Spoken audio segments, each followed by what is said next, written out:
สิเอิญง่วงขึ้นมาทั้งพี่กลางทงพูสิได้ยินบ่เอิญเสียงลุงพ่อนถึงบ่ดังเนาะพูดกลางทงไกลๆพุ่นเป็นเด้อสิเอิญขึ้นมา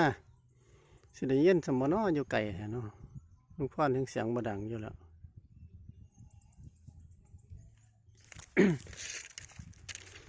ดอม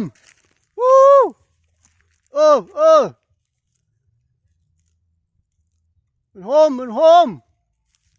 มันโฮมมาเด้อเพี้ยมาเพี้ยเร็วเอาหมวกควักเอากัน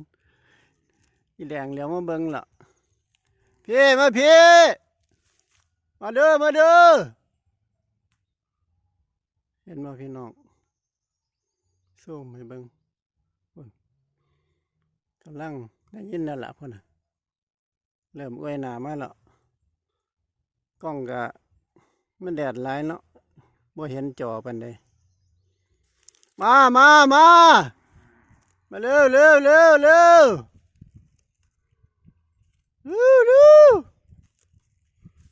มาละดำนาแดนย่างแพ้แว่มาแล้ว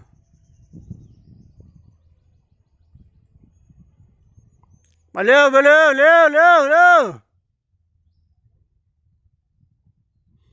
ได้ไปไล่ยากดอกเอื้อนเรากับมา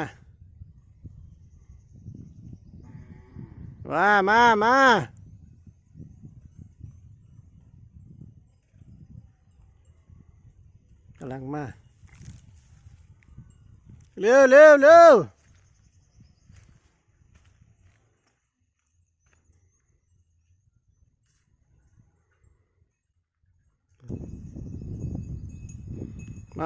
มา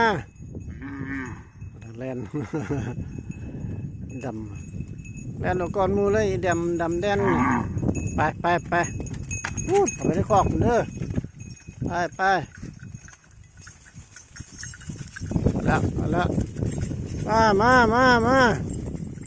มาออกไปกินทั้งนอกไปออกไป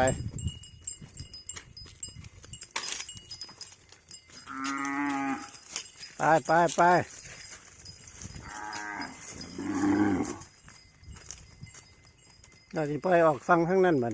จะหากินยาทั้งนอก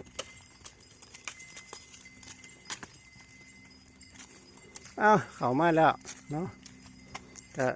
สวัสดีพี่น้องไว้ซ้ำนี่ก่อนเด้อพี่น้องเด้ออยู่ดีมีสุขกันสู้คู่สู้คนครับ